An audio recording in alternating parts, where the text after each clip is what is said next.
Evening, everyone.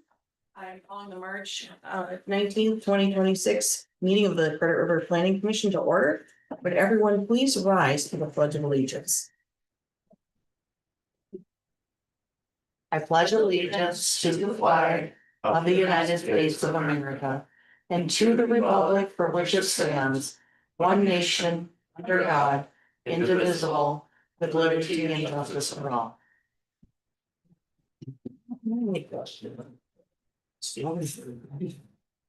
Our first order of business this evening is to approve or amend the agenda. All commissioners have received a copy of tonight's agenda. And the agenda for the evening includes the appointment of the chair and vice chair, as this is our organizing meeting. Consent agenda, including minutes from the February 19th, 2026 meeting of the Planning Commission, and 2 public hearings. I take a motion to amend the agenda accordingly. Does anyone want to either add or amend tonight's agenda? I move that we approve the agenda as presented. Got a motion? Do I have a second? I'll second. All those in favor, please signify by saying aye. Aye. Aye. Motion carries. I'll now turn it over to City Administrator Jaworski. Thank you, Chair Olson.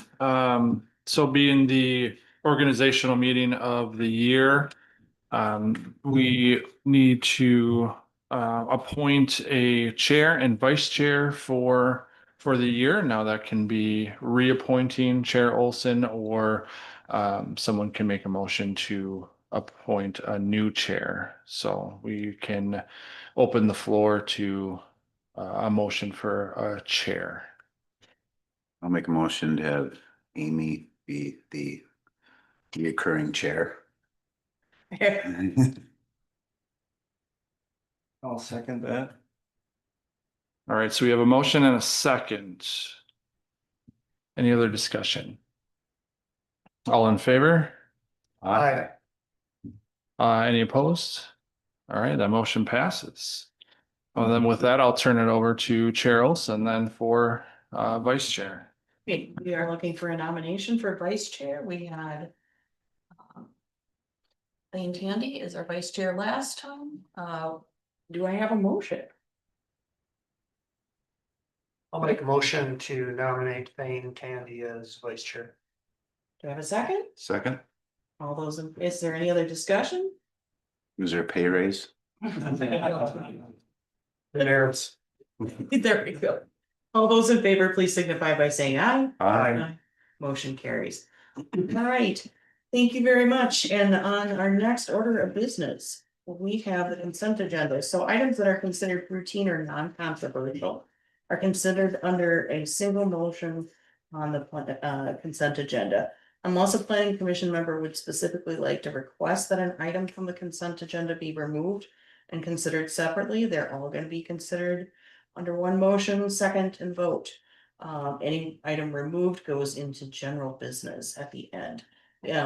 We only have the one item on this evening's consent agenda, and that is the February 19th, 2026 Planning Commission meeting minutes. Do I have a motion? I'll make the motion. I got a motion. Do I have a second? I'll second. All those in favor, please signify by saying aye. Aye. Motion carries. Our third order of business this evening are the 2 public hearings we have. And before we start, I want to just offer some context around the public hearing process. So we're very glad that you're here this evening. We are a group of your residents and neighbors who've been appointed to serve the community by reviewing development proposals and land use matters in accordance with our city's ordinances and comprehensive plan. As a quasi judicial body, our role isn't to advocate for or against any proposal, but rather to ensure that each application is reviewed based on the facts presented, applicable law, and policies established in our comprehensive plan. Our goal is to uphold a process that is fair, transparent, and consistent. Public hearings are a vital part of this process. They provide opportunities for community members like you to speak, share concerns, and offer input into the public record. Your comments are important and they help us shape the future of Credit River. We'll approve, staff will present a summary of the project with each public hearing, including the staff report and findings, and commissioners can ask questions following the presentation. The applicant will then have the opportunity to speak and respond to questions from the commission. Once that takes place, the chair will open the floor for public comment, and if you choose to speak, we'd ask you to come up to the podium, clearly state your name, fill out the sheet, and then address your comments in 3 minutes. Please keep them focused on the matter at hand and be respectful and constructive. After the public comment portion is complete, the hearing is going to be closed by the commission, at which time we may hold further discussion and consider possible action. And I think it's important just to note that as the planning commission, we have the ability to make a recommendation, but we do not approve or deny applications.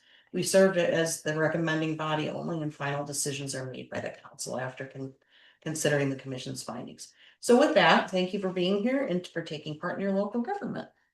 At this time, our first public hearing is about a request for a variance at 19773 Foxfield Drive. And planning commission members have received a staff report, application, and narrative from the applicant. Before I open the public hearing, I'd like city staff to summarize the matter before us. Thank you. Good evening, Chair Olson and Planning Commissioners. As noticed in the agenda, the first item for you this evening to consider is a request for the variance at 19773 Foxfield Drive to allow an accessory structure to exceed the maximum height of 20 feet. Based on the city's ordinance, we don't calculate building height for accessory structures as the total height of the structure, as noted in your in page 1 of my staff report, page 7 of your packet. The definition does specify that it's an average of the pitched portion of the roof and then the lowest, which in this case is considered the sidewall height. So with the average of the 16-foot sidewall height, the 32-foot total to the peak of the roof, the building is considered 24 feet tall by our ordinance standards. Therefore, the request is a 4-foot variance. I also want to make a quick note that the structure is taller than the home, but that's addressed in the conditional use permit application that the applicants also applied for, which is how our ordinance allows for that to be permitted or discussed through the city processes. So that's a separate issue, but I just wanted to make it aware because I know that that's, even you drive by the property, it's noticeable. This request is being considered after construction has initiated, as the height was not identified during the permit review process, and the applicant for their application has indicated that due to site constraints, including the triple through lot configuration, therefore making all 3 of those setbacks front yard setbacks, except for where the property lot side yard lot line is. The location of the primary and secondary septic areas, as well as associated setbacks that state statute requires for those. Areas of steep topography in the rear of the yard and the presence of the wetland and other associated easements has created pretty limited buildable area on the property, not just for this accessory structure, but how they were able to configure the home as well, which has then resulted in the inability to have a larger surface area of their accessory structure, therefore requiring the mezzanine level that has created the need for the taller variant, the taller building than the code would allow. I think that's my high level overview before the public hearing opens. At this time, would the applicant care to come and offer their thoughts? Or a representative? I'll get there. Yeah, to the Please come microphone, to the please. podium, please. State your name and for the record, if you would. My name is Steve Sauber. I'm with Youngfield Homes or Country Joe Homes. We are the builder for Bowden and Terry Soderbeck's new home on Foxfield Drive. I didn't really prepare anything too formal for this evening. I think the staff report, kind of sums it up. Obviously, we're here. Construction is underway on the property. We do our very best as a builder to always research, make sure we hit every different thing that every different municipality has, from, zoning, all the different requirements, right? And we do our due diligence to do that. Obviously, we submitted our permit application unbeknownst to us that we didn't that we didn't comply, you know, so obviously when we received notification from the city, we stopped immediately. We find ourselves here today, you know, to work with the city to, you know, move this forward. That said, I think it sums it up pretty well in our report. Right. Thank you. So when you asked for the permit, I guess, was the height, that must have been on the permit request? Yeah, all the plan submittals had all the heights on it, Okay. and I believe those are in the staff report. Yep. Yeah, what I'll clarify, what is attached to our staff report is from our building permit Okay. submittal. Yep. So looking for a 4-foot variance, given how you calculate height. How much, if not approved, how much height would have to come off? 4 feet. 4 feet? Mhm. Okay. Yeah. You're averaging, how do you come up with the 24 when the top height is 32? The sidewall height is 16, and so the way the definition reads is that the average of those two numbers. Okay, Yeah. but it's still a 4-foot top It's still, structure variance. yeah, lots. 2-ish acres to 4.99 can have a max height of 20 feet. Yeah. And that max height definition is that average definition that I included in that report. And the 16-foot walls are kosher? Yeah, we don't specify, the city ordinance does not specify a specific sidewall height requirement. I think that's why there's that average calculation in ordinance. All right. Before we open the public hearing, is there any written feedback that we received? Yeah, I can include that as part of the public comment when the public hearing is open, so it's part of that all right. record. Well, at this time, we'll open the public hearing and I can start if you I would want. ask you to proceed. Sure, absolutely. Just wanted to be noted that we did receive email comment. Hold on, I have to pull up the name. I think the address might be on here. I'm not sure they included their address. Apologies. From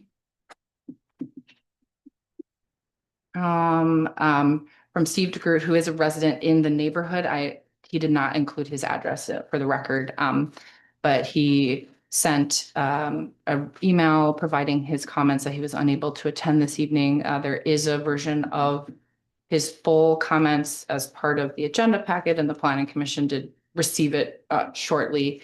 But I can give a general overview. I don't want to speak for him, but that his concerns are that, you know, it feels that the structure could fit elsewhere, and that there are a lot of properties in the neighborhood and the city that have constraints on their lots, such as wetlands, things like that.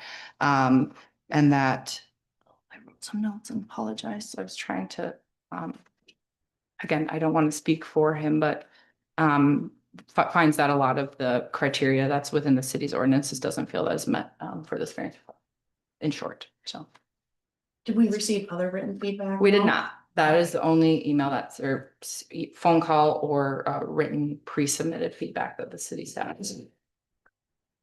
At this time, if you're interested in making a comment or asking questions, please come to the podium. Make sure that you state your name and address and fill out our form if you would. Is there anybody here for public comment for the request for variance at 19773 Foxfield Drive? Have a clarification? First, please step to the microphone. Just, I have Steve DeGroot's full email, so if you have not had a chance to review it, I could read it. Well, planning commission members, did you receive Mr. DeGroot's email? I don't recall seeing it. Okay. I don't have a copy of it.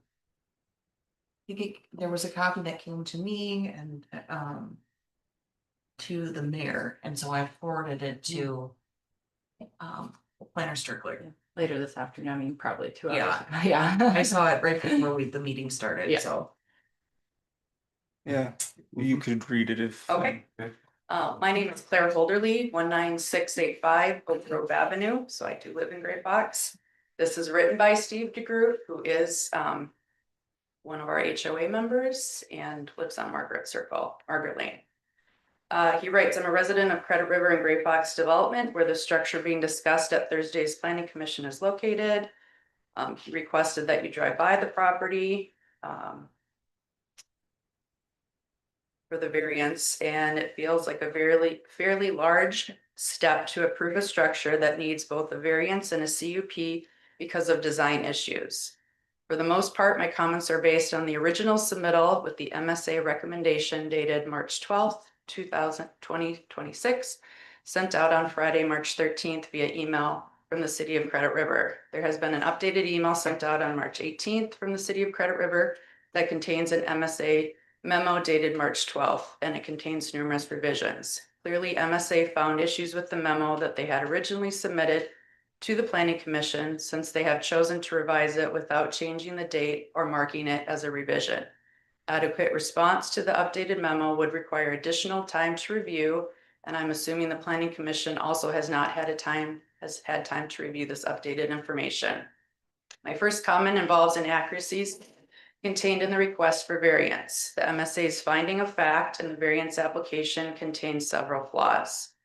The planner made a case for the height due to RV storage, which was tied back to Gray Fox CNR. I didn't see where this was the reason from the applicant. The applicant stated the reason was the mezzanine area. However, if the reason for the RV storage, this can be accomplished with the lower roof line. Please note the current ceiling in the structure is 20 feet from the floor. This results in a 7-foot space from the RV top to the ceiling. Further space can be obtained by use of the more specialized truss design at a lower roof elevation.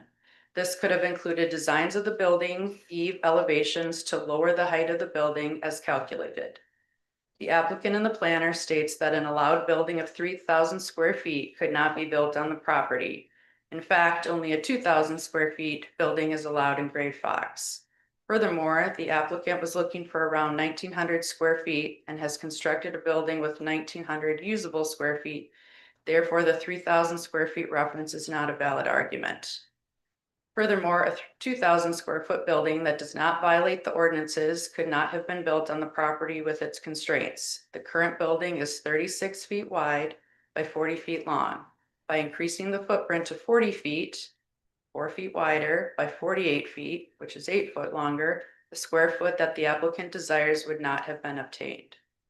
The applicant requested consideration regarding the property constraints. This property has not changed from August 2025 when it was purchased.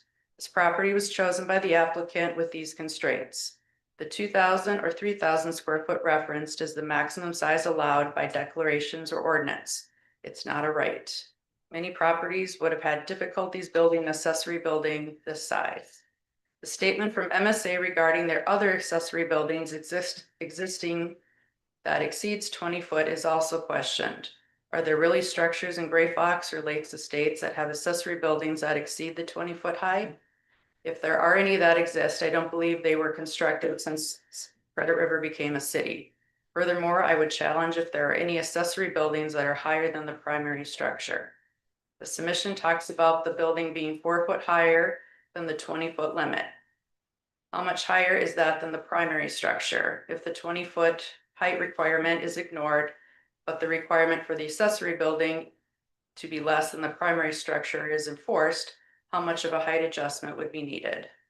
My second comment is in relation to the actual validity of approving a variance. While many entities were involved in the process of designing and permitting the structure, someone is ultimately responsible for the mistake. Either the applicant is responsible due to a faulty plan submission, or the city's planning consultant is responsible for issuing a permit in error. The applicant states that they do not believe they believe they did everything correctly, and then MSA stated that the applicant is ultimately responsible for the error. I don't believe both statements can be true.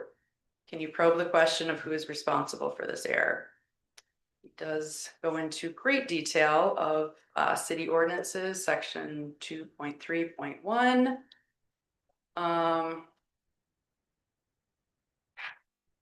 Real quick, based on several criteria not being met, this variance should have been rejected prior to scheduling its hearing in front of the Planning Commission.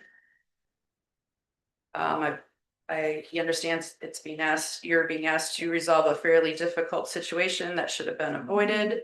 He feels bad for the applicant to be in this situation, and his frustration lies in the approval process that this was allowed to become a reality and the efforts to sweep it under the rug. He asked if the applicant is happy with the way it looks. Other comments. So thank you for letting me read it. Thank you. Is there any other public comment this evening on this request for variance?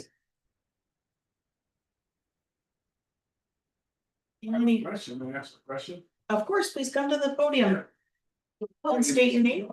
It's Don Gray, and I live right across the street from properties, and just concerned about how did it happen? I don't understand it, I mean, how it was approved in the beginning. How did it get here? City staff, are there details to share? What's your answer to your question? To answer it. Sorry, I was writing down notes from the last I understand. speaker. I'm sorry, can you repeat your question? I was not, Just I how did we get apologize. in this situation? How did the applicant make an application for it? Sir, can I direct your question to the chair? Oh, I'm sorry. Okay. And then she can decide what staff needs to answer or not. Yeah, just to understand, how did it happen that the applicant made the application for the building permit and it was approved? And it wasn't right, what happened? Staff, or do you have insights that you can share?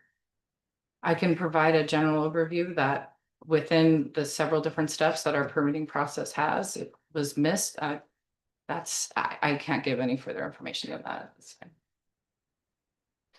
Go ahead. Yes. It's obviously of great concern to folks that there was a mistake made. The question in front of you today is whether to grant a variance.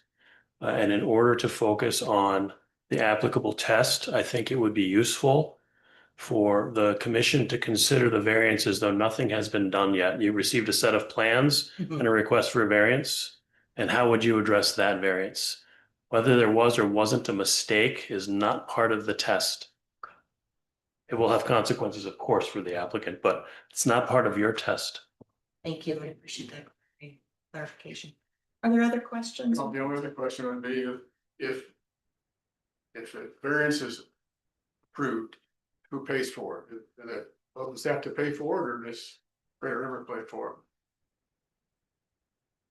it? I don't know that I can answer that question. What do you mean the variance is not? Excuse me, If the variance is not, either way, or excuse me, if it's not approved, correct, then they would have to change it. Then who pays for that? Chair Olson, I see you looking to me again.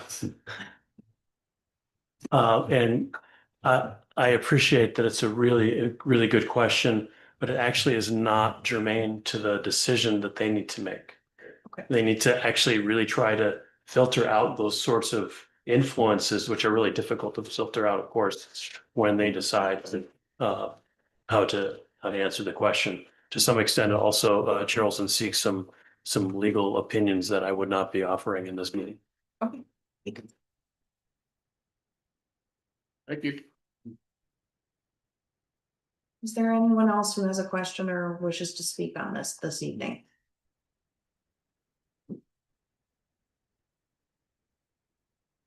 Seeing none, can I get a motion to close the public hearing on a request for variance? Actually, I say one thing. Please approach. My name is Terry Soderbeck and I am the homeowner and with Country Joe Homes that is building the house at 19773 Foxville Drive. I'm actually the one that drew the plans. And when I looked through the HOA documents, there was nothing in there with the height. We abided by the square footage. We were not trying to be crafty, slide something by anybody by any means. We were just trying to achieve what we possibly could. The further that we went back with that garage, that wall would have been a huge cement wall, which would be even a bigger objection, in our opinion. I wasn't expecting to speak, so I get a little nervous, sorry. It's okay. we're gonna make everything look really nice. I know it sticks up higher than what we anticipated. And with some berms and some trees and stuff like that, I mean, we're gonna make it look nice. We're not gonna make it look like an eyesore. We're upping the property values in the area by building this home. The HOA approved it, and so Steve that wrote that letter, he actually read my documents and he approved them. So there's quite a few people that must have missed everything, but I just wanted to say I wasn't trying to pull something over somebody's eyes. We're just trying to achieve what we wanted to for our dream home on our lot.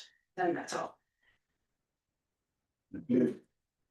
Is there anyone else here wishing to offer public comment or questions? Okay, seeing none, may I get a motion to close the public hearing? Move that we close the public hearing. We have a motion, do we have a second? I'll second. All those in favor, please signify by saying aye. Aye. All right, our public hearing on the request for variance is closed. Planning Commission members, do you have questions? Do you have comments?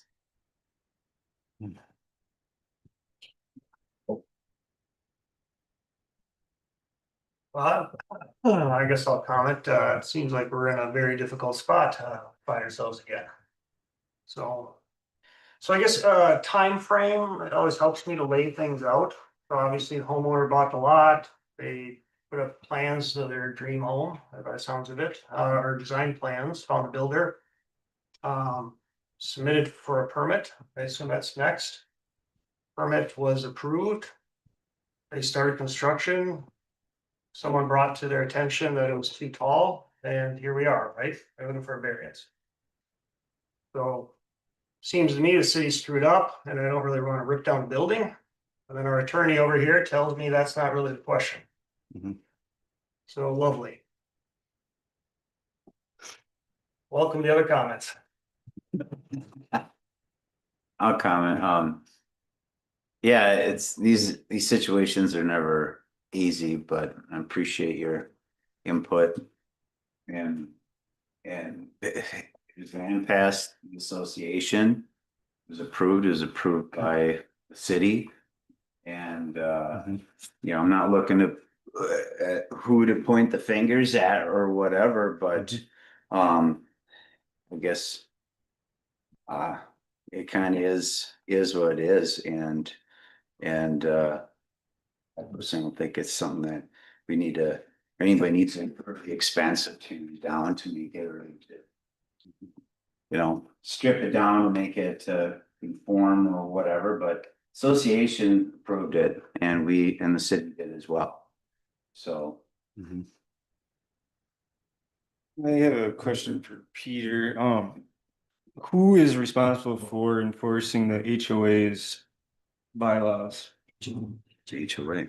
That's a private matter between the HOA and its Right. residents. That's not. It has nothing to do with it. No.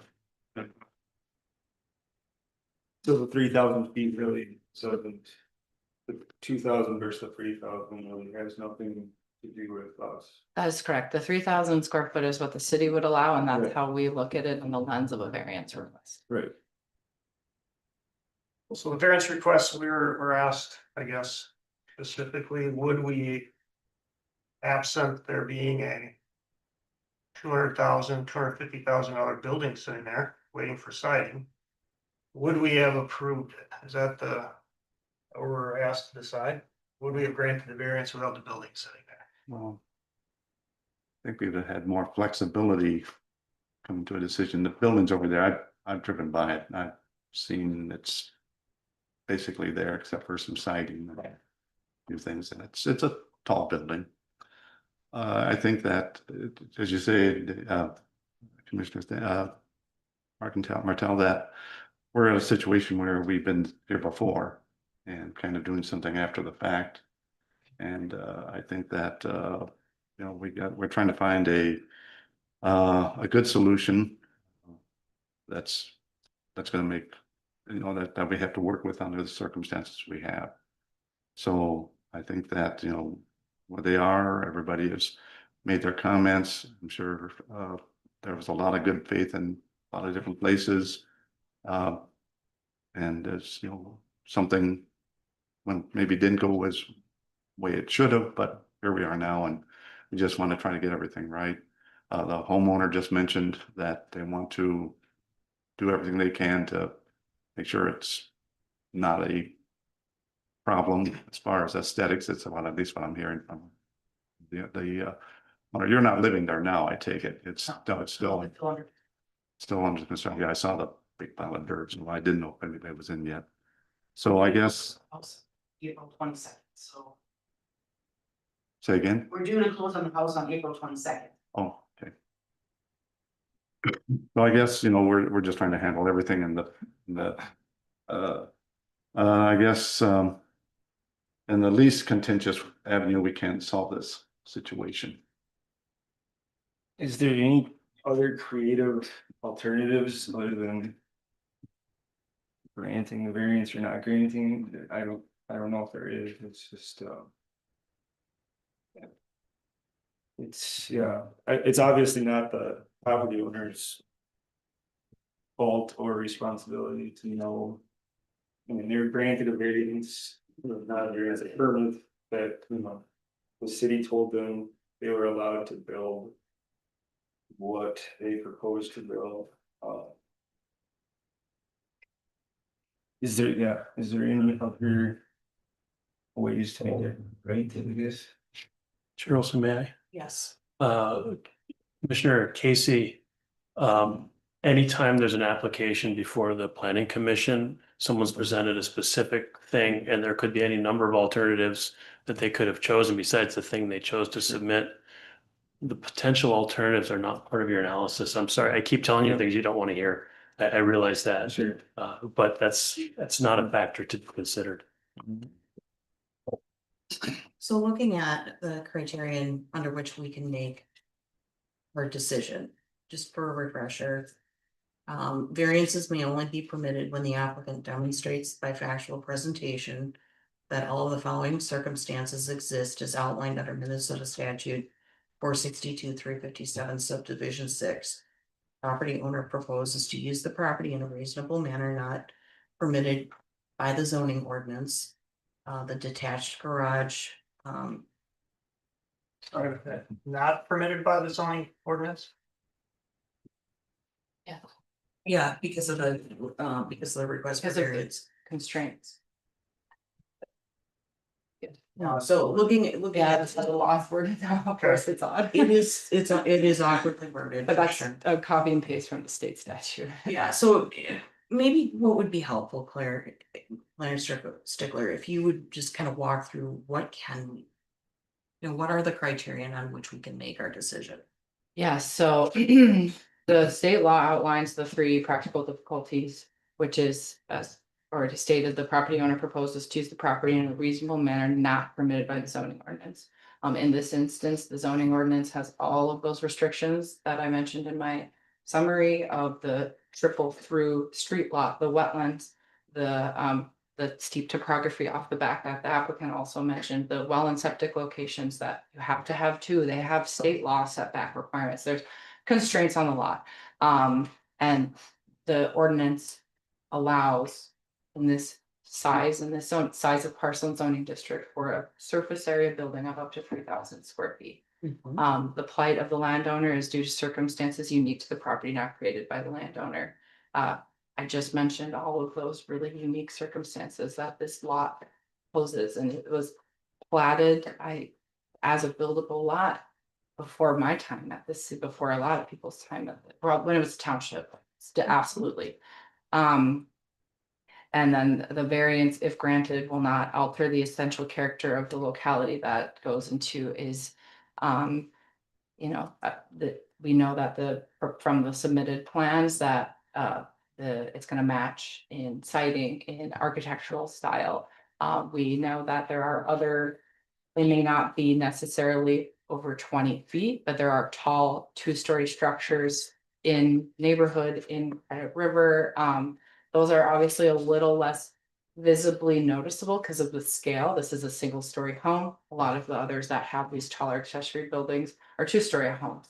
But the staff's interpretation of that and from our drive-by review several times through the neighborhood, thought there are tall buildings, they just, in that neighborhood. So those are the three state requirements. The city's ordinance has a couple other to consider. Those are built in here into the findings of fact. That's why there's a revised staff report in front of you, as we added some of those findings from the state, or excuse me, from the city's ordinance, just to help bulk up our analysis of it. One of, that's that the request is in conformance with the comprehensive plan, that it's the minimum variance needed to alleviate that practical difficulty. And that the structure doesn't appear injurious to the use of surrounding properties. Added in those findings. Thank you. I think it's always helpful to have that refresher of the criteria on which we can make the decision. Planning commissioners, what questions, what comments do you have in light of that?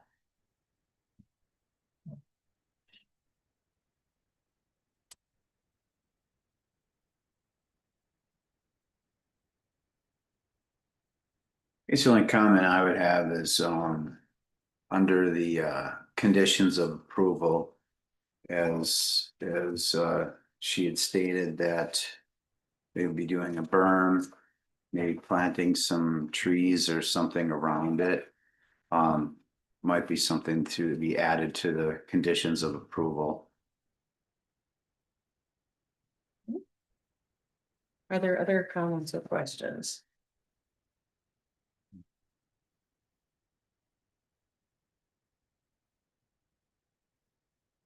I think in applying the criteria, to me, there's no question that it needs. Item A, the property owner proposes to use the property in a reasonable manner not permitted by the zoning ordinance. It is rural residential. That part, I don't see any issue with. The variance if granted will not alter the essential character of the locality. As Planner Stickler had mentioned, garages are, detached garages are allowed use and are consistent in at least presence within the zoning district and within this neighborhood. I think where I'm stuck just a little bit is I don't know that they're in applying the criteria that I see that the plight of the landowner is due to circumstances unique to the property solely, that we're not, so in that, what stands out to me is there's a number of circumstances here. And yes, every lot, I understand there are constraints, and it is frustrating. It is part of the beauty and challenge of living in Credit River. The problem that I see is that there is a request for a variance that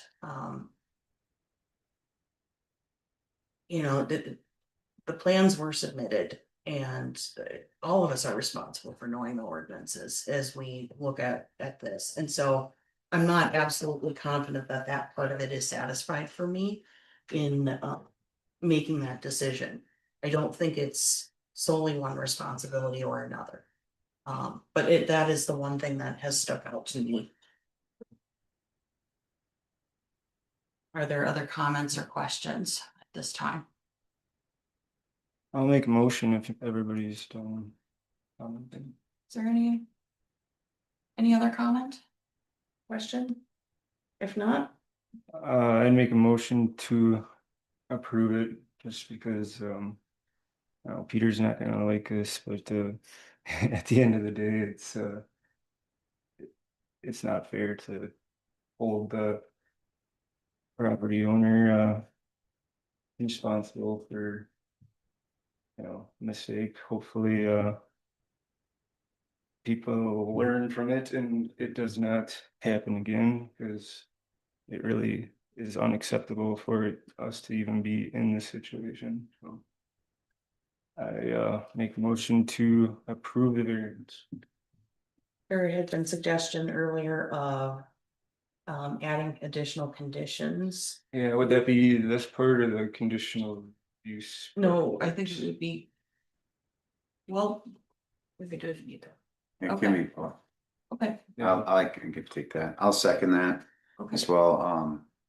You know, it's a bad situation, but it's, I think there is some ways around it and in respect to the neighbors and everybody in that HOA. I recommend or like the second the approval for the variance and conditional use. But if we could maybe, my recommendation would be to add some conditions of the approval. Just like you said, putting a berm up or maybe some big trees to fill in, just to kind of break it up a bit. So I think that would help go a long way with everything. So to clarify the motion and second that I heard were to adopt the findings of fact by city staff. Accept the conditions as listed and add in, berm, trees, landscaping. Correct. Were there other conditions? Well, and I'm favorable to all, yeah, that's. But do we need to be a little more specific? What size berm, how many trees? I would defer to staff for that. I would recommend that, yeah, to be more specific. All right, is there a recommendation with the criterion then as to what size berm, quantity of trees? Not an arborist, nor am I a gardener, by any means, so, Are you thinking this is the side yard, the rear yard, both, you know, I mean. I that's- drove by it as well and maybe on the north to the Okay, northwest just side. So that's my own personal take on it. I think that would something to break the eyesight. Like a coniferous tree. Yeah. It can be general, I mean. Yeah, it's like- just something that just kind of wraps around it slightly. I'm not at liberty to say a 6-inch sapling or something of that, but just something that'd be a little bit more decorative to tie it in, but also to fill it in and hopefully. 4 foot berm with no less than 6 Coniferous. coniferous trees, no less than 5 feet tall. We have a motion?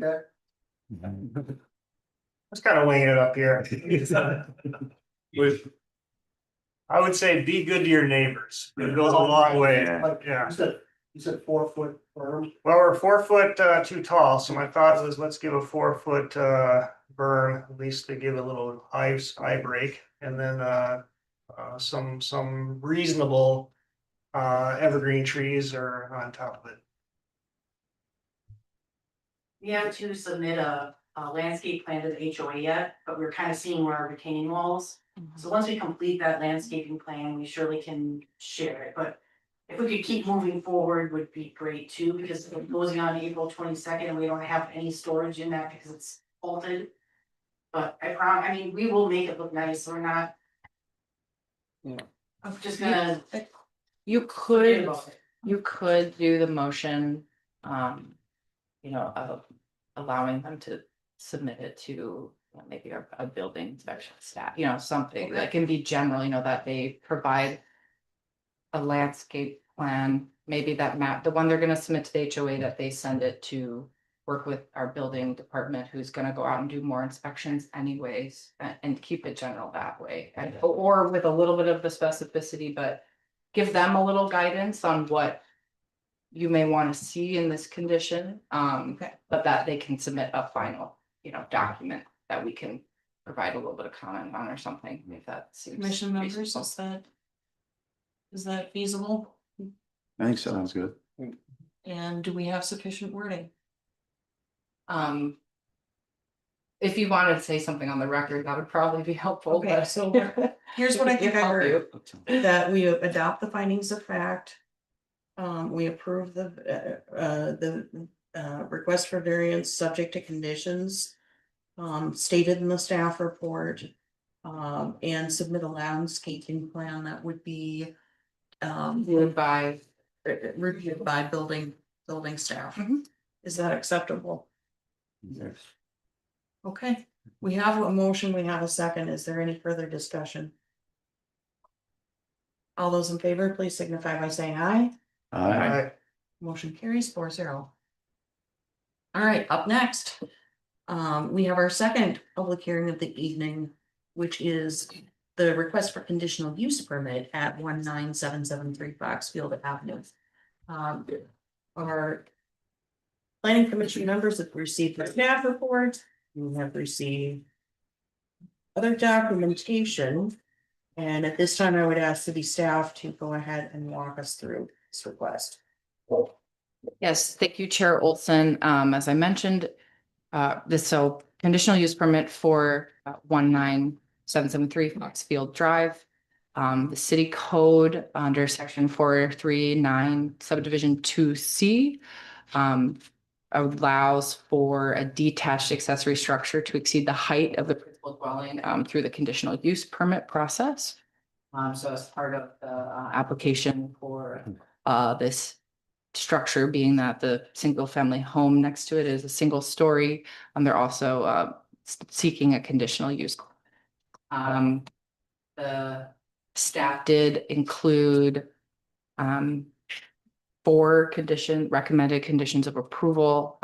The exterior materials and the roof pitch shall match and be compatible with the principal dwelling. The structure shall remain consistent with the submitted architectural plans and as-built measurements. No future height increases are permitted, and no portion of the structure may encroach in the drainage or utility easements. And then, based on the previous discussion, I would offer a staff amendment to include the landscaping plan in this permit. Staff's recommendations are conditions as well. So, Makes sense. Okay. Thank you. I appreciate that. And does the applicant or a representative care to offer comment on this public hearing for the request for conditional use permit? it's okay. Please approach if you If you want to, you don't have to. You don't have to.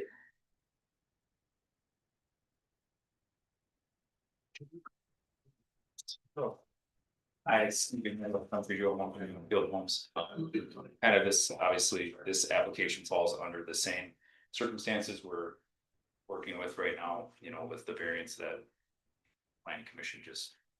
So, and that's, yeah, I guess unless there's questions about it. Okay. All right. Thank you very much. Any planning commission questions at this time? All right. With that, I would open the public hearing. Is there anyone here who wishes to make comment, ask questions about this request for a conditional use permit? Staff, did we receive any additional written comments or? Okay. Is there anyone here who would like to speak or ask questions for public comment on this request for conditional use permit?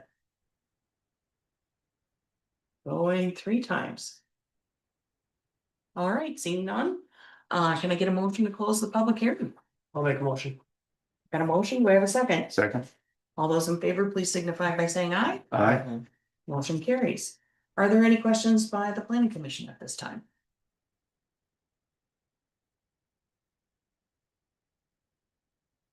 Any comments or questions? Same deal. Yeah, I'll make a motion to approve the conditional use permit and adopt the findings of fact. And let me say clear to. The additional condition for landscape plan, There you go. that'll work. I'll second. We've got a motion and second. All those in favor, please signify by saying aye. Aye. Motion carries. All right, that concludes our public hearings for the evening. We will move on to general business, item number 4, which includes planning commission training. I would ask city staff to take it away here. Good evening, commissioners. I know you always love it when you get to talk with the city attorney. That's always good news. But what we're doing is a refresher. It's been a couple of years since we did a training for the panel, and so we thought it would be helpful to give you a refresher on a few things, maybe highlight a couple of things we didn't talk about before, and give you an opportunity to ask us questions about sort of how things work in a general way, outside the context of we're wrestling with a difficult application, you know, how does stuff work? Right, so we have a PowerPoint that Claire is gonna magically throw up on the screen.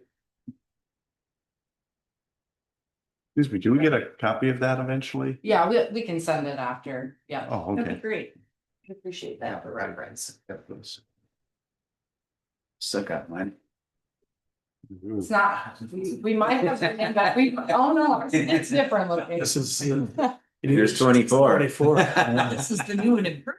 Oh, yeah. I saw the darker font. Yeah, there you go. That's why. Yeah. I'm so organized. All right, so this time around, we're gonna again refresh on the commissioner's role. We're gonna talk a little bit more about public hearings, and within that, maybe more for the benefit of the chair and the vice chair than all of you, but a little bit of some time on parliamentary procedure and running the voting and stuff. Then Claire is gonna kind of run through the main subjects you typically deal with in your business. Most of it will be very familiar to you, but that's sort of where I'm thinking is opportunity for you to dive into anything that you're curious about that stuff without worrying about what the outcome means for anybody. Thank you. And then I'm gonna end with some preaching about open meeting law and data practices that is good to always be reminded about, since you are appointed official to join the city's business. Thank you. All right, so we're all aware, and I think you've demonstrated repeatedly your awareness of this. The city's powers in this area are given to us and set down not by us, right? We are in a position of following the rules, not making the rules. Right, so these rules are set by constitutional principles, state law, and then the city ordinances. And that is all really fundamental to government running on a rule of law basis, a rules-based way of making sure everything's fair. Go on to the next one. As you know, your primary duties are to handle public hearings and make recommendations to the city. Go on to the next one. To the city council. And I think these are just, again, refreshers. You can only act as a quorum. None of you individually have any particular power to make a recommendation or certainly to tell a citizen what they can or can't do. And then neutrality is really important. And in the few meetings that I've observed, either online or being here, this is something I think you guys do really well. This is a moment to take a little victory lap. You don't want to start saying, I have an opinion about how this should go before you've got all the information, and especially before you've heard from the public. And I think that every time I've watched one, you're doing it exactly that way. No one is trying to steer a result before everyone has had a chance to get all the information. Keep doing what you're doing is what I would say on that. We can go to the next slide. All right, role of the chair. Obviously you preside and you ensure order. And there's two places where I think we need to focus a little bit. It's, I think, fitting that we're sitting in a building that was historically a town hall, because oftentimes the meetings here sort of take on a town hall quality and we're all just going to engage in the conversation together. And it's important for the chair to recognize that this is your meeting. The public space is exactly two things in this meeting: speaking at the podium in public hearing and observing because they're interested in holding government accountable. It's not we're all doing this together in a collective way. It's kind of, I feel kind of like a scold saying that, because it's kind of cool the way that there are folks who are really attentive and ask good questions and really get at stuff. But it's actually, the city council is elected by the whole city. 5,600 people we're dealing with, not just the people who show up. The city council chose to appoint you to make recommendations to city council. And so this is on you to do the work. Give them the opportunity to give their input, but once that's done, it's done. There shouldn't be a back and forth with the public. That's different than the applicant. There are certainly times when it's appropriate to call the applicant back to flesh out something that you're wrestling with. That's a different subject. I'm talking about public hearings. One of the things that I think would maybe be a useful word to keep in your mind, Chair, is except during the public hearing, they're an audience. Okay. When it comes to motions, under parliamentary rules, the way it should typically work is there's a motion and a second and then discussion. And so you don't have to exhaust all of the discussion before someone's allowed to make a motion. Sometimes in order to keep things moving, a commissioner might just like to make a motion. And then they make a motion. If someone seconds it, great. Now you can talk about it for the next hour and a half if you wish at a meeting I'm not attending. But the motion doesn't mean that's the end. I've closed this whole thing down. All right. So it's a bit of a judgment call for when does it feel like it's been aired and I still haven't heard anyone making a motion. I'll call for a motion. Well, you don't have to wait till everything is completely like anyone there? Anyone got anything to say before? There's plenty of time to discuss when someone feels like they already know what they want to do and they want to make that motion. So when does the vote occur? So now after the motion and the second, there's a discussion. The chair makes sure everyone has an opportunity to complete that discussion. And then you'll often hear the phrase, is there any more discussion? Any more? Hearing none, let's call the vote. All right. Does that help? Thank you. What if in the course of the discussion, the person who made the motion or second changes their mind? You mean like tonight? Yeah. They can withdraw a motion. So, I think there's only so much we're going to move the needle from the level of informality we have right now. But the way it's supposed to work, if you want to know, you make the motion and there's a second and someone wants to change it. That's called a motion to amend the motion, which is a mouthful. And so what technically should have happened is Cal should have amended his motion, and then the person who second would say, I second the amended motion. If it's a friendly amendment, in other words, you buy into it. Someone could bring a motion to amend what Cal wanted. For example, say Cal says, I want to approve X without any conditions. And then there's a second on that motion. And then someone says, I move to amend the motion to attach a condition that Cal doesn't agree to. Now there's a vote on the motion to amend. That rises or falls. And then we go back to the principal motion. There's a whole lot of involved in all of that. So what I was tracking when I saw this conversation happening was that the person who moved and the person who seconded were all on board with everything that was happening. So technically what happens is those motions were amended and the second agreed to the amendment. That's really in the weeds and hopefully it doesn't. Okay. So, So if the motion's outstanding or seconded. You cannot, let's say there are two or the person making the motion and the second are in favor of variance. Yep. You have to vote it before someone can make another motion and say, I'm not, or I want to deny the variance. Okay, so that's a different subject than amending the motion, right? Where we're going to tweak it a little bit. If the amendment was, I want to kill it, that's not an amendment.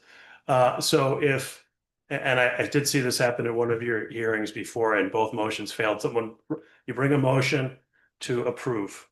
If you get 3 votes yes, it's approved and there is no opportunity to bring a motion to deny.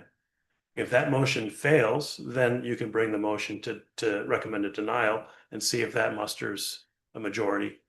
But you have to wait till the first one is voted on before you could bring a competing motion. for clarification.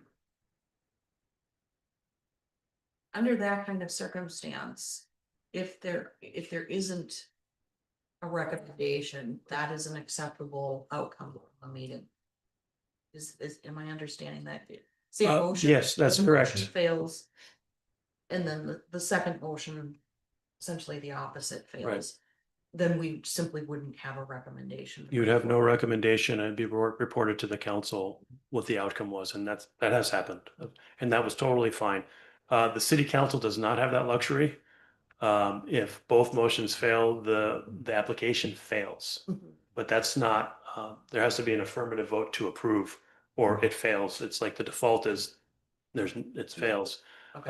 But you're not in that position where you have to worry about that. It's, But we can make a motion not to weigh in on it, correct? no, you cannot do that. Your job by, you are appointed by the council to make a recommendation. So if two of you recommend yes and two of you recommend no, and one of you has to recuse yourselves, we simply report to the council that that's what happened. And then at least the council has the benefit of knowing that the people they appointed to consider this are wrestling with it. Like, there's not consensus. That's also information for the council. On the bottom of all these was alternative. Sorry, Like our staff reports. yeah, maybe that's what it was. Yeah, so we always provide, options. If we're within the 60-day window and you feel that the application at that evening didn't have enough, we offer that you could continue the application to the next month and request that the applicant provide you with more materials.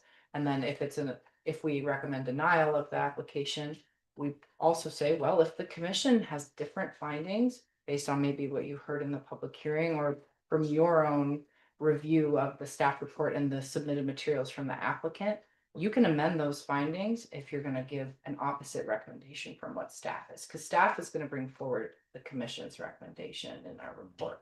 So Gotcha. we'll just give you those different options. Yeah. Okay. Any more questions around the voting and the motions?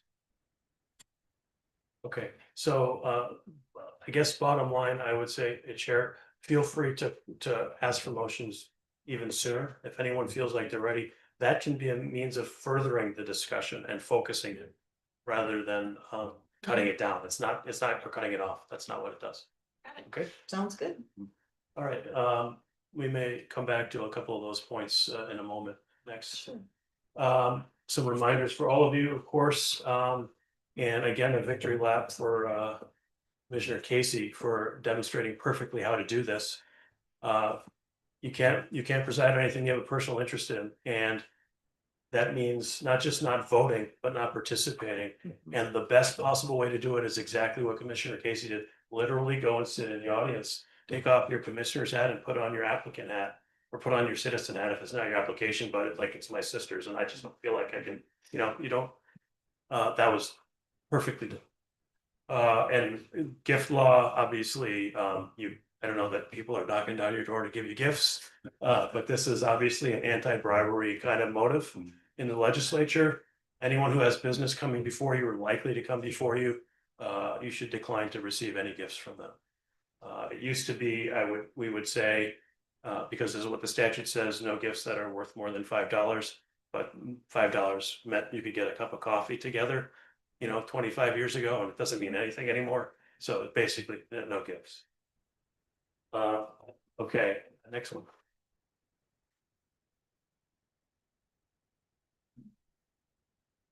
Yeah, so this is a kind of a theme picking up the thread from the first slide about where the authority derives from.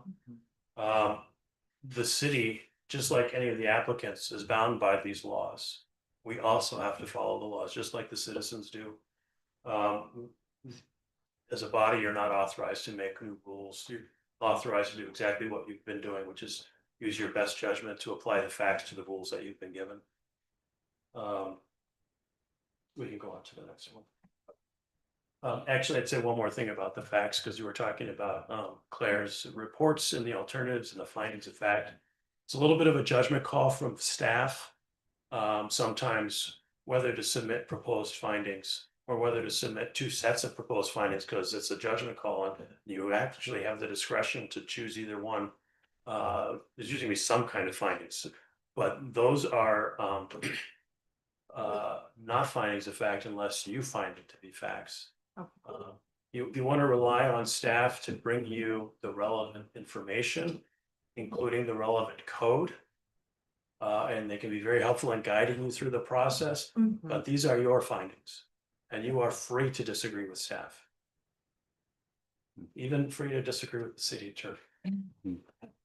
Actually, I would like to withdraw that last comment. I'm not sure. It's in the search rating. Okay, public hearings. As we all know, Granite River is blessed with a lot of citizens who are active and attentive and come to meetings and ask good questions and really want to be involved. That's wonderful. We still have some rules that go back to the fact that this is your meeting, your decision making, and for the most part, they're the audience. So we get to the public hearing portion. This is an opportunity for them to provide input to you. It's not an opportunity for the public or the people in attendance to start asking you questions and demand answers from you, or direct questions to staff, or direct questions to the engineer, whatever.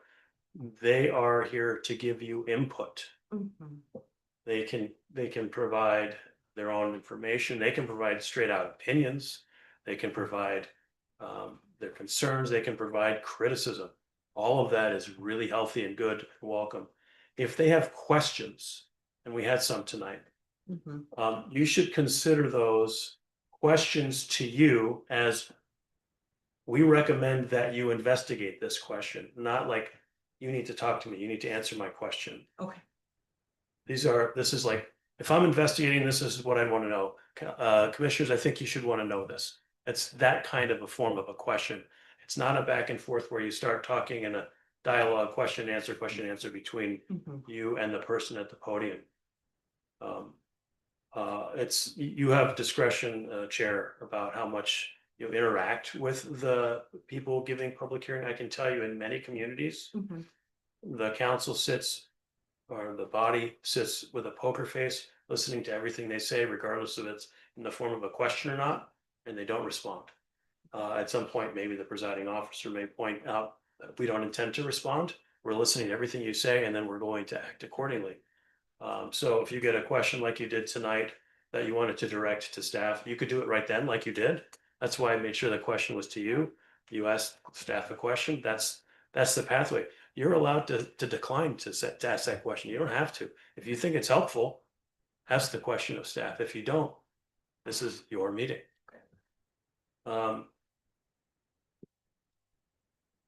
And I think this is something that's been pretty good here as well. All of the comments and discussion at the public hearing should be relevant to the matter at hand. Obviously, tonight, as an example, there were some things that, in my opinion, were not legally relevant, but I can understand how it's very much on everyone's mind, and it's not extraneous stuff. It's just, so I think we're pretty good here about staying focused on the subject when we're in a public hearing. To the next. Yeah, so these are some of the points I was just making. We don't get into a dialogue during public hearing. It's actually their turn to speak and your job to listen.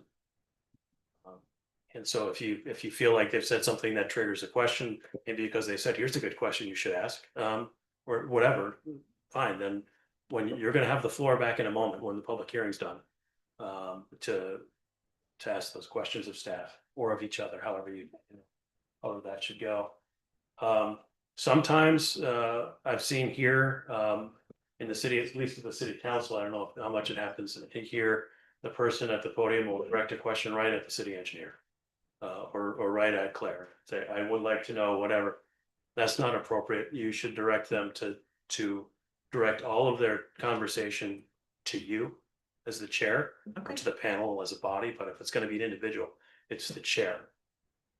And then again, panel decides what staff will or will not be providing in input to you. Bottom line, chair's role is to maintain all of these boundaries that I just established. Mostly reminders, some of them things that are it's perfectly natural, common sense, a lot of goodwill in the room between the citizens and the commission, which is beautiful. But I would remind you that the citizens you serve are 5,600 people, not just the people here. And so to make sure everyone is getting the same service from the planning commission, we follow these regimens. Okay. With that, I'll turn it over to Claire to get into some of the substantive work that you do, and give me a chance for questions on that.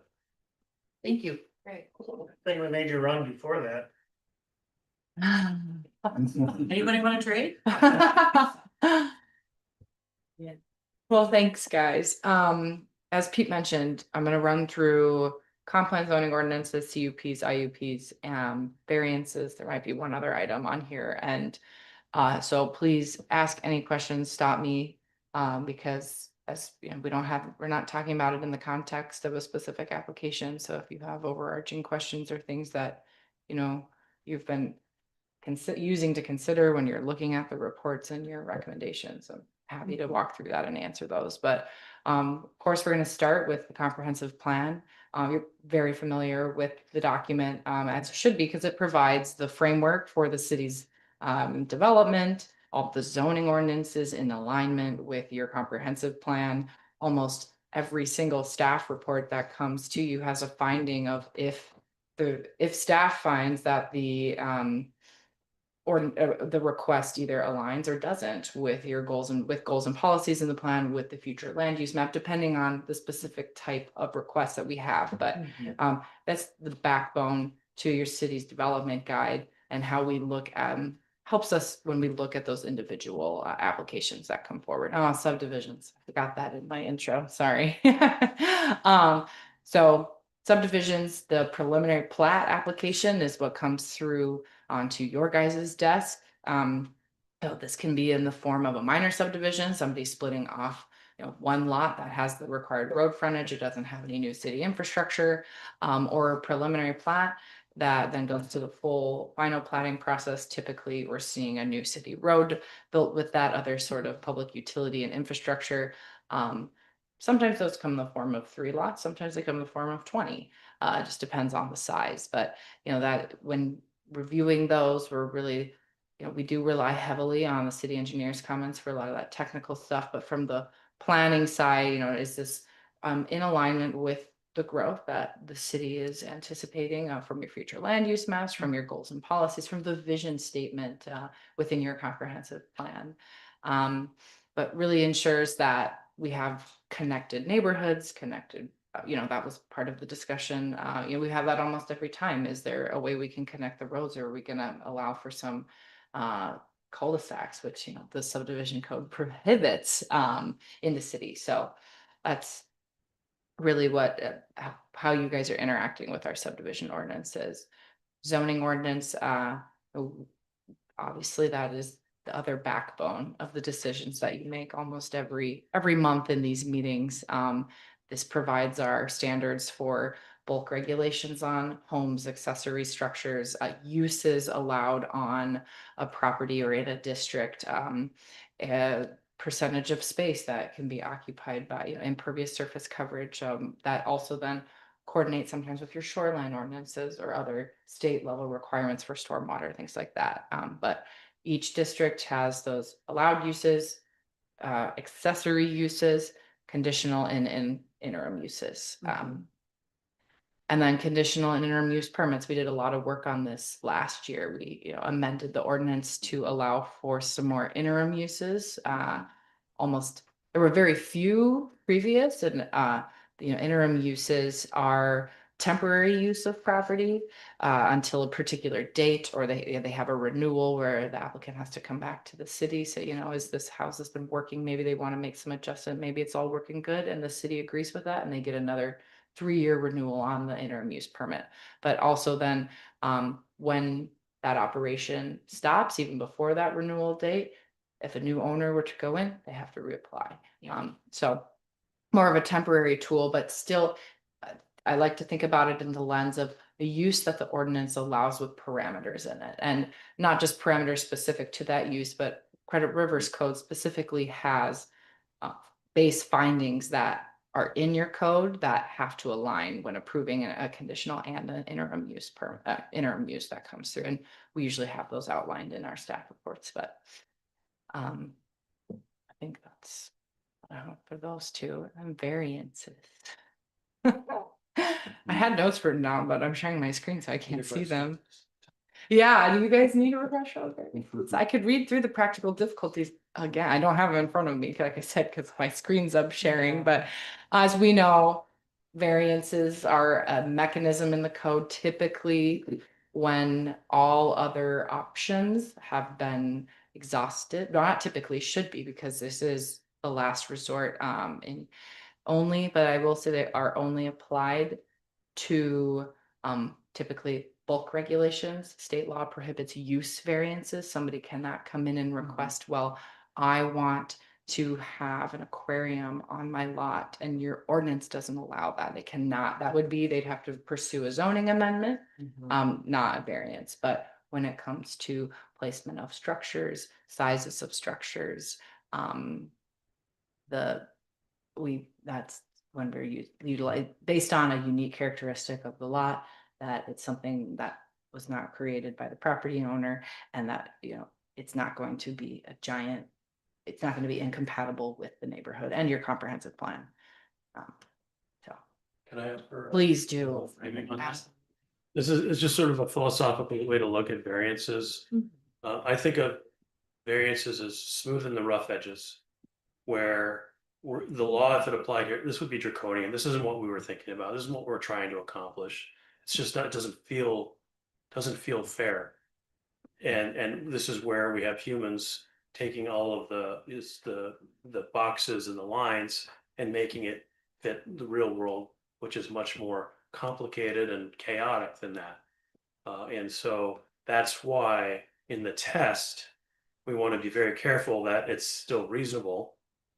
This is not something that they caused, and it doesn't alter the essential character for, everyone else's experience. You get all those in line, and it softens the rough edges. That's what we want variances for. So they can ask for, basically a variance could be for anything. Yes. Well, Performance standards. performance standards. Yeah. And that's true. I think the city goes even stricter in the 8 criteria in the code. And one of those is this request the least, needed to alleviate the variance. I don't think I said that correctly. Yeah. Please do. I don't have. So the city code has a couple of more elements to it. They're not actually new elements. They're ways of helping you sort through the 3 that are in the state statute. If you look at those and you look at what's in the state statute, you can see how they relate to just thinking through it, because the second one, unique due to circumstances, there's a causation piece in there. Why are we here? And that's what one of the can't remember what the 2 are that you just listed, but they are, just to be clear, we are 100% consistent with state law. Yeah. We're not doing anything different than state law. There, many city codes have this kind of, we have this several, like sometimes many factors that we will consider. Those are all about ways to give you sort of a lens to help work through the 3 tests that the state law has. It's not stricter. That's why I had to. No, thank you. And Commissioner Stickler. I appreciate that clarification, because I will, sometimes our findings have those built within under the 3 practical difficulties rule. We don't always bulk them out into 8 different findings. And I know that can maybe be a little not confusing for the commission. So I'm glad that clarification was made, because I know it can be like, well, Credit Rivers Code says there's 8 criteria, but as Pete mentioned, that's all built into this 3 practical difficulty test. Yeah, they dovetail. Yes, yeah. The 2 others are actually in the statute as well. It's consistent with the comp plan. That's the first requirement. That's in the statute before you get to practical difficulties. Yeah.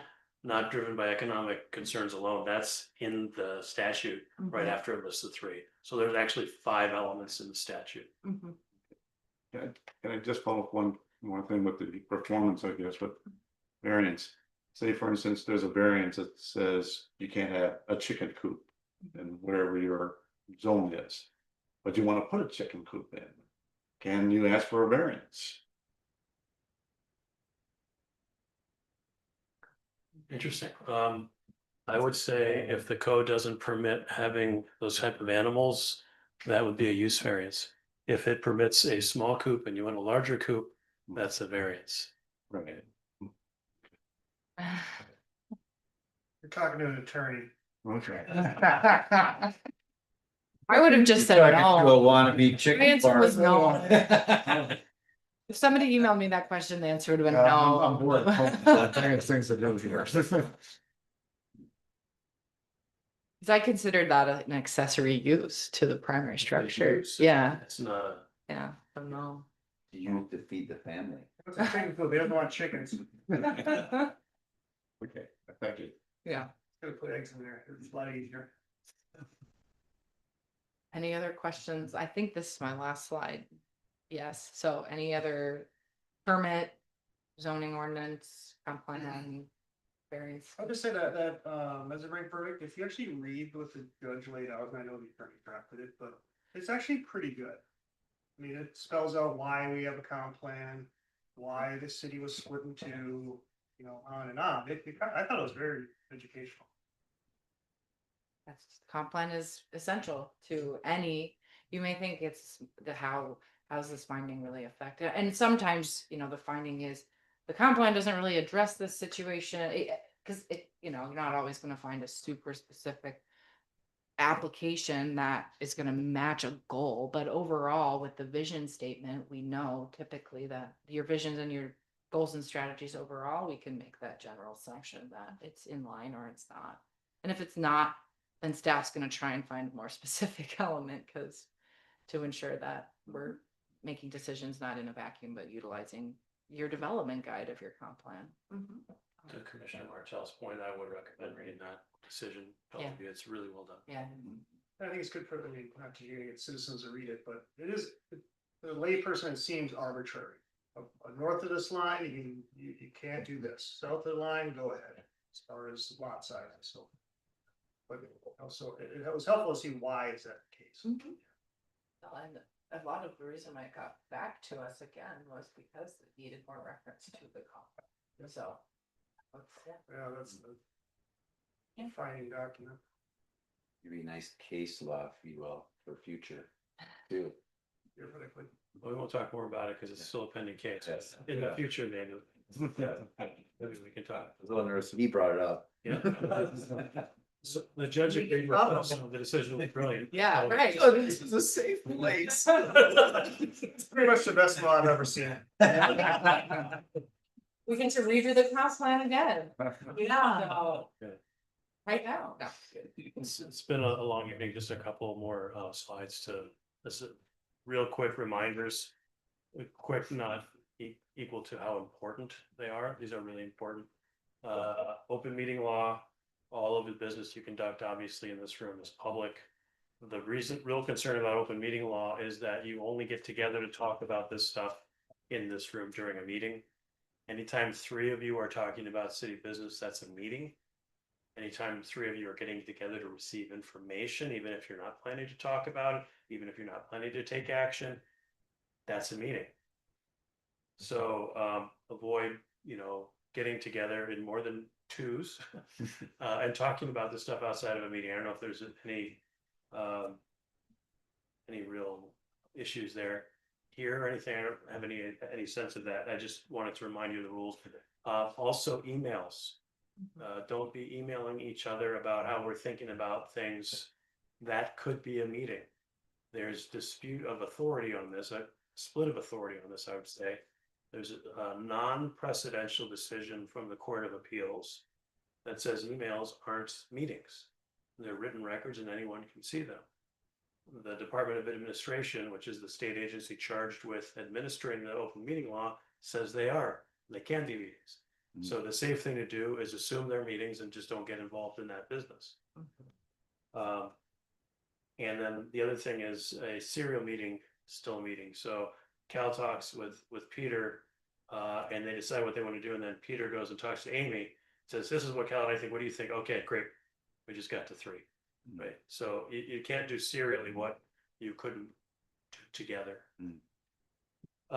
Data Practices Act is probably of much less concern for the Planning Commission, but just so you know, we're handling public documents. They're all covered by the Data Practices Act. If you have any questions about what you should do with them, or whether someone asks you for something, if someone asks you for a document, direct it to Steve. Direct a request to Steve, and that's kind of all you need to know. I don't think you're in this position generally receiving documents that would be classified. But if that ever comes up, we should flag it before we give it to you. And that's pretty much all I have, unless you have questions about either of those.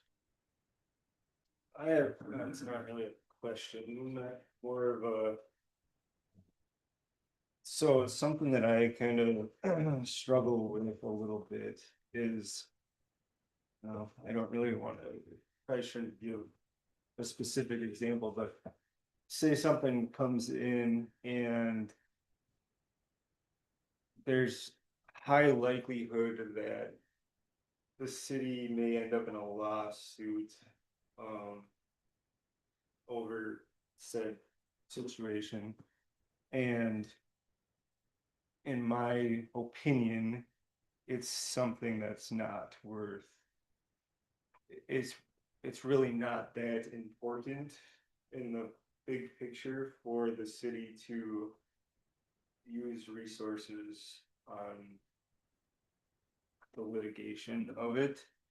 I know that that's not supposed to in any way factor into our decision making, but how do you, I guess just kind of talk about. That's a great question.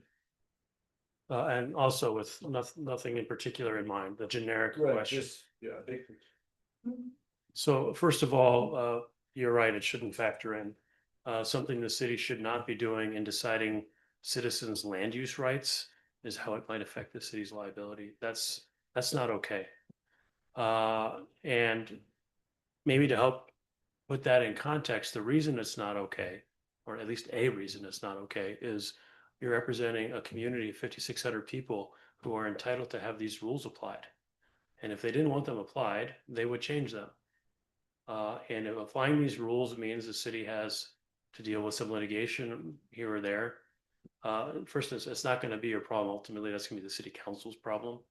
But in terms of decision making. Yeah, I guess I'm just looking at it as a, sorry to cut you off, but No, just please cut me out. as a resident, Yeah. does it make sense for tax dollars to be spent on excellent, you know, the litigation essentially? Yeah, so unfortunately, and maybe you feel it more as a smaller community without a tax base that includes big commercial districts and stuff that pumps money to fund the city government. Litigation is par for the course for local governments. You can't do your job regularly, routinely, without occasionally running into a conflict, because there is, and it's specifically what you are about in the planning commission and the council ultimately in deciding about things like variances. You are in the tension between a public good and a private good.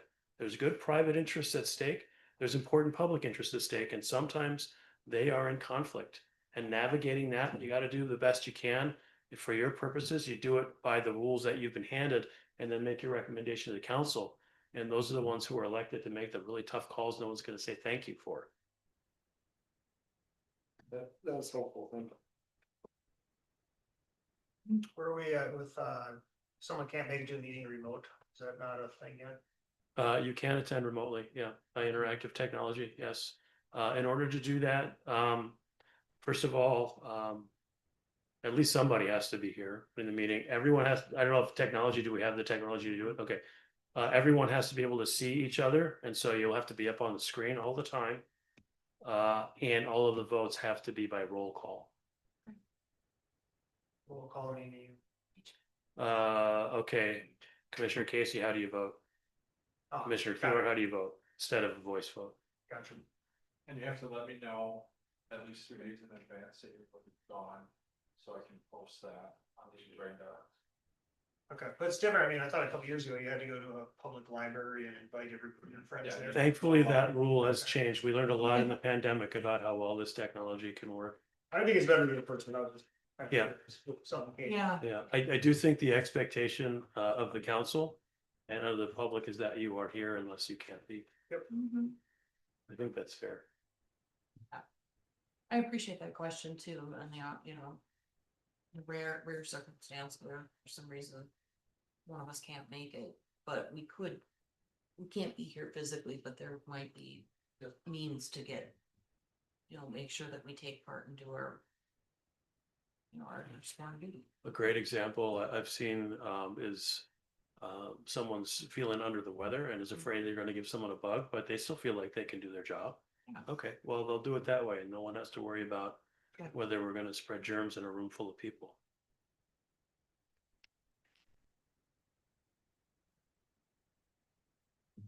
If you Is don't it- think- but Dumb question, is there a restriction on? Location, do you have to stay with it? Yeah, do you have to be within the confines of the state? Or, there's no restriction except that you have good enough working technology that you can see and hear everybody here and they can all see and hear you there. okay. It's helpful to know. We should all go to Mexico. At least one of you draws the short straw and stays here. I guess I got short straw. I will say, All the glory. I attended a meeting last month. I was in person and a commissioner joined online from Florida and forgot to put a shirt on. So Ooh. please don't do that. Maybe. He was like out on his the meeting was at 9 a.m. Their planning commission is Thursday mornings at 9. So he was like out on his patio with his suit on, his swimsuit on and his shirt off.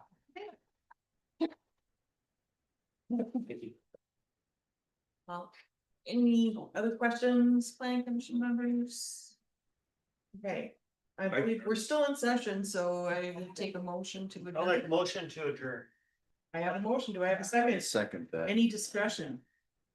All those in favor signify by saying aye. Aye. We're adjourned, thank you. Very good.